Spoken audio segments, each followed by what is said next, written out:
आपको सुनने से पहले का जीवन व्यर्थ ही भोगों में वासनाओं में गुजारा, लेकिन आपको सुनने के बाद पता चला कि मनुष्य के जीवन का उद्देश्य भगवत प्राप्ति है। अब लगता है कि मैंने अपने जीवन के 55 वर्ष ऐसे ही व्यर्थ गुजार दिए। पिछले 3 वर्षों में मेरी 2 बड़ी सर्जरी हुई महाराज जी, जिसके कारण मैं बहुत पीड़ा से गुजरा हूँ और डिप्रेशन में आ गया हूँ। उसकी दवाई खा रहा हूँ बट उसको स्वीकार नहीं कर पा रहा। नहीं नहीं, बहुत गड़बड़ स्थिति स्वीकार किए हो, काहे को परेशान। डिप्रेशन में काहे चले जाओ। राधा राधा राधा, डिप्रेशन कोई महल है जिसमें आनंद से रहोगे। चिंता, शोक, भय, ये सब डिप्रेशन में काहे को व्यर्थ का चिंतन करते हो। राधा राधा राधा राधा राधा, जो होना था वो हो गया, जो होना होगा होगा। मंगल में भगवान है, मेरा स्वरूप अविनाशी है, शरीर नाशवान है, चिंता क्या करनी, मस्त रहो। लेकिन मस्ती कोई लेना ही नहीं चाहता है। अब बैठे बैठे बैठे, अरे उस समय राधा राधा रटो, नाम जप करो, अभी ठीक हो जाओगे। डिप्रेशन की दवाई है भगवान का चिंतन करना। आप मान लो, हरि स्मृति सर्व विपद विमोक्षणम, भगवान की याद समस्त विपत्तियों से बचा लेती है। दवाइयाँ खाते रहोगे, कमजोर होते जाओगे। उनके साइड इफेक्ट भी हैं, ऐसा नहीं है। अब नींद की गोली का अभ्यास बन गया, बिना नींद की गोली खाए आपको नींद नहीं आएगी। जितनी दिन नींद आई उसके बाद फिर आपका वही डिप्रेशन चिंतन चलने लगा व्यर्थ का। तो ऐसे ठीक हो पाओगे क्या। चिंतन बदलो और स्वस्थ भोजन पाओ, टहलो फिरो और सत्संग सुनो, मन को एक रिलैक्स करो। मन को बार बार इतना चिंतन किए हुए हो कि वो डिप्रेशन में जा रहा है, चिंतन करो भगवान का। यार काहे को व्यर्थ चिंतन करते हो, जो हो गया उसका क्या चिंतन। हर कष्ट सहते हुए मस्त रहने का उपाय है राधा राधा राधा राधा। काहे को चिंता करते हो, जब मरना है तभी मरोगे। जो होना है उसे रोक सकते नहीं, तो क्या चिंतन करें। राधा राधा राधा, हे भगवान मैं तुम्हारी शरण में हूँ, क्या परेशान। हे भगवान ठीक कर दो, ऐसा भी नहीं सोचा। ठीक तो नहीं करेंगे, क्योंकि पाप कर्म किया हमें भोगना पड़ेगा। अगर ठीक करते तो तुम 10-5 माला जपते हो। बचपन से बाबा जी हैं, बड़े बड़े सिद्धों के नहीं ठीक करते। रामकृष्ण परमहंस जी के गले में कैंसर था, हनुमान प्रसाद पोद्दार भाई जी के उदर में कैंसर था, स्वामी राम सुखदास जी के ब्रह्मरंध्र में कैंसर था। बड़े बड़े सिद्धों के आखिरी जन्म होते हैं और उनको कष्ट भोगना पड़ता है। अवश्य में वो भोक्तव्यम कृतम कर्म शुभाशुभम। हाँ, भोगने की सामर्थ्य दे देंगे। गुरुदेव, प्रारब्ध प्रारब्ध प्रारब्ध प्रारब्ध प्रारब्ध बहुत बुरा प्रारब्ध होता है। प्रारब्ध जो आता है फिर बड़े बड़ों को भोगना। पर जी सामर्थ्य किसे कहते हैं। जैसे हम बैठे हैं तुम्हारे सामने मुस्कुरा रहे हैं, किडनी फेल है, हमारे हृदय में आनंद की उबाल आती रहती है, हम मस्त रहते हैं। क्यों? क्योंकि भगवान से जुड़े। अगर भगवान से न जुड़े हो तो आज हमारी दुर्गति हो जाए। हमें न कोई डिप्रेशन है ना हमारा कोई, हमसे बात करो तो डिप्रेशन रहित हो जाओगे। तुम हमसे बात करो तो डिप्रेशन देखना, तुम ठीक हो जाओगे। गुरुदेव, आप जैसी स्थिति कैसे हो। बता तो रहे यार, राधा राधा राधा राधा राधा, इसी में मस्त रहो। राधा राधा राधा राधा। प्रभु का नाम जप करने से और प्रभु के भरोसे से बहुत आनंद रहता है। अब तुम लोग परेशान हो भगवान से विमुख हो करके अपने अहंकार के कारण। अगर भगवान की शरण में हो जाओ तो नमक रोटी में भी संतोष होने पर आनंद होता है। अगर संतोष है तो नमक रोटी खा के भी आप आनंदित हो, और संतोष नहीं तो रबड़ी पी के भी आप डिप्रेशन में पहुंच जाओगे। आजकल लोगों का मानना है धन आना चाहिए। नहीं भाई, सुख हृदय में जब भगवान का चिंतन होता तब होता है। अब डिप्रेशन में मत रहना, अब नाम जप करना।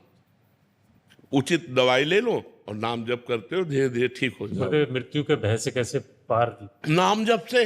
अभी राधा बोले शरीर छूटा, भगवान के पास पहुंच गए यार।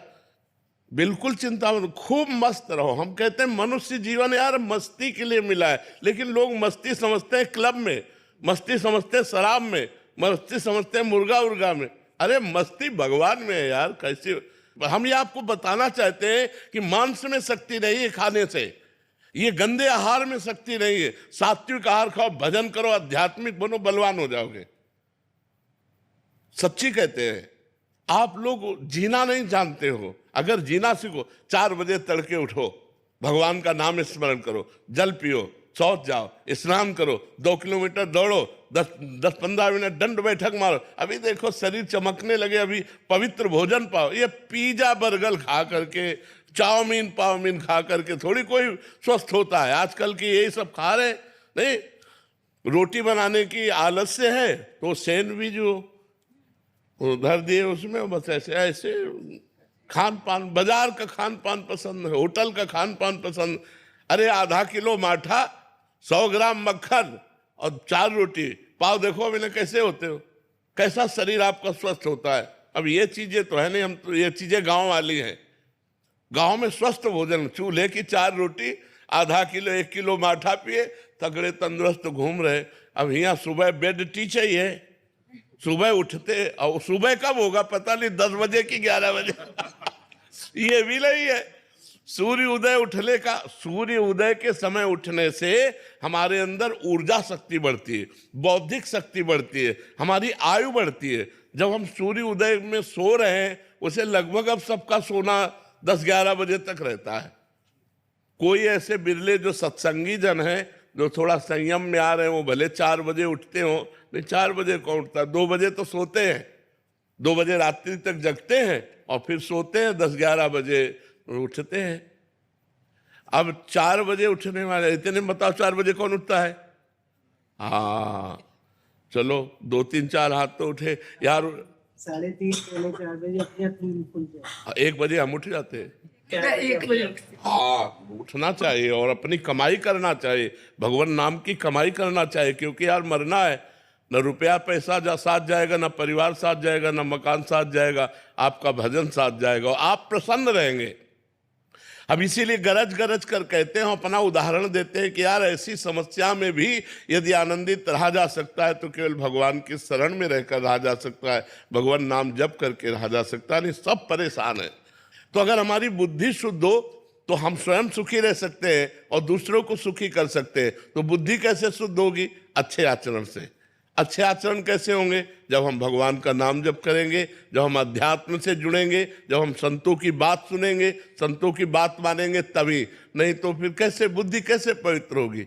आजकल सबके पास मोबाइल है, गंदी गंदी बातें देखते हैं, गंदे गंदे विचार आते हैं, गंदी गंदी क्रियाएं करते हैं, इसीलिए पतित होते चले जा रहे हैं। चाहे बच्चा हो, चाहे बच्ची हो, चाहे बूढ़ा हो, चाहे जवान हो।